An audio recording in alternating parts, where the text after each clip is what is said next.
Models in DBMS. चलिए step by step समझते हैं डाटा मॉडल्स क्या है, इसके कितने टाइप्स होते हैं, एग्जाम में कैसे लिखना है, ये सब कुछ हम देखते हैं। फर्स्ट है इंट्रोडक्शन। सबसे पहले समझते हैं डाटा मॉडल्स की definition. A data model is a conceptual framework for organizing and representing data in a database. Data model एक ब्लूप्रिंट की तरह होता है जो बताता है कि डाटाबेस में डाटा को कैसे स्टोर, ऑर्गेनाइज और रिलेट करना। अभी एग्जाम्पल के लिए देखते हैं, जैसे घर बनाने से पहले एक आर्किटेक्ट मैप बनाता है, वैसे ही डाटाबेस बनाने से पहले हम डाटा मॉडल बनाते हैं। समझे? उसके बाद में नेक्स्ट है कैटेगरी ऑफ डाटा मॉडल्स। अभी कितनी कैटेगरीज हैं? डाटा मॉडल्स के 3 कैटेगरीज में डिवाइड होते हैं। फर्स्ट क्या है? Conceptual data models. Conceptual data models सिर्फ एंटिटीज और उनके रिलेशनशिप देखना।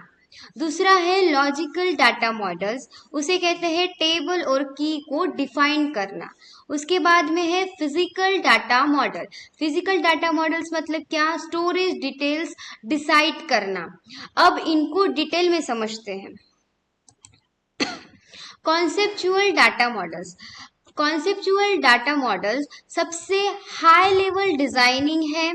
इसमें हम एंटिटीज जैसे स्टूडेंट, टीचर, कोर्स और उनके बीच के रिलेशन जैसे इनरोलमेंट, इन टीचर्स को देखना। ठीक है? देखो यूजर्स ईआर डायग्राम, यहाँ पे ईआर डायग्राम से हम इसको यूज करके देख सकते हैं। देखो अभी यहाँ पे student, teacher, course and student relationship है, वैसे ही हम एग्जाम्पल के लिए देख रहे हैं। यह सिर्फ हम कॉन्सेप्ट समझते हैं, टेबल्स या स्टोरेज की टेंशन नहीं लेते हैं। ठीक है? उसके बाद में देखते हैं next logical data models. Logical data models क्या है?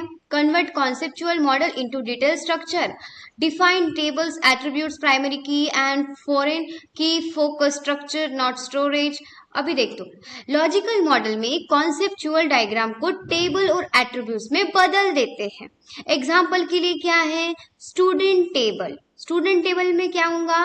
रोल नंबर होगा, नेम होगा और कोर्स आईडी होगा। फिर उसके बाद में कोर्स टेबल में क्या होगा? कोर्स आईडी और कोर्स नेम। और फिर कोर्स आईडी फॉरेन की में बन जाता है स्टूडेंट टेबल में। इस मॉडल में हम स्ट्रक्चर डिफाइन करते हैं। इस मॉडल में क्या करते हैं? हम स्ट्रक्चर डिफाइन करते हैं। स्टोरेज अभी सोचते हैं। ठीक है? स्टोरेज अभी नहीं सोचते, सॉरी। उसके बाद में है नेक्स्ट फिजिकल डाटा मॉडल। अब आता है, इसमें हम डिफाइन करते हैं कि डाटा एक्चुअल डाटाबेस में कैसे स्टोर होगा। यहाँ पे क्या बोल रहा है? Specific how data will be stored in database, include details like data type, industry, person and constraint. अभी इसको क्या बोलेंगे? हम इसे डिफाइन करते हैं डाटा एक्चुअल डाटाबेस में कैसे स्टोर होता है। एग्जाम्पल के लिए क्या है? My SQL.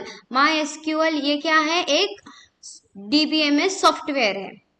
उसके बाद में table design with int, variable, chart, characteristic, 50, index. अब इसको कैसे करेंगे? Roll number equals to integer. Roll number क्या है? 1 2 3 4 ये होता है रोल नंबर, इसीलिए उसे हम कहेंगे integer. Name equals to y4 50। और फिर इंडेक्स में क्या लिखेंगे हम? इंडेक्स और कांस्टेंट भी इस मॉडल में डिसाइड होता है, यानी ये सब डिटेल्स मॉडल है। समझे? उसके बाद में देखते हैं एडवांटेजेस ऑफ डाटा मॉडल्स। अभी एडवांटेजेस क्या है इसके? Organise and simplify understanding the data, improve communication between developer and users, provides a structured approach to database design, reduce redundancy and error। अब देखते हैं डाटा मॉडल के फायदे। डाटा का ऑर्गेनाइज और समझना आसान होता है। यूजर और डेवलपर के बीच कम्युनिकेशन इजी हो जाता है। डाटाबेस डिजाइन के लिए प्रॉपर स्ट्रक्चर मिलता है और जो रिडंडेंसी है और एरर है कम हो जाता है। ये उसके फायदे हैं। उसके बाद में अभी हम छोटा सा रिकेप देख लेते हैं, क्विक रिवीजन करते हैं। डाटा मॉडल डाटाबेस का blueprint, type conceptual, logical, physical. उसके बाद में एडवांटेजेस क्या है, organisation, communication, structure, error reduction. उसके बाद में क्या है, एग्जाम के लिए मैं एक टिप देना चाहती हूँ। अगर एग्जाम में आए explain types of data models with example, तो आपको definition plus 3 types plus 2-3 advantages जरूर लिखने हैं, ताकि आपको 3-4 मार्क्स आसानी से मिल जाए। 6 मार्क्स का क्वेश्चन आता है तो आप 3 मार्क्स का आंसर लिख सकते हो। तो स्टूडेंट, आज हमने डाटा मॉडल्स अच्छे से समझ लिया है। अगर ये लेक्चर आपको हेल्पफुल लगा तो वीडियो को लाइक, शेयर और सब्सक्राइब करना मत भूलना। नेक्स्ट लेक्चर में फिर मिलते हैं, तब तक के लिए हैप्पी लर्निंग। Bye bye.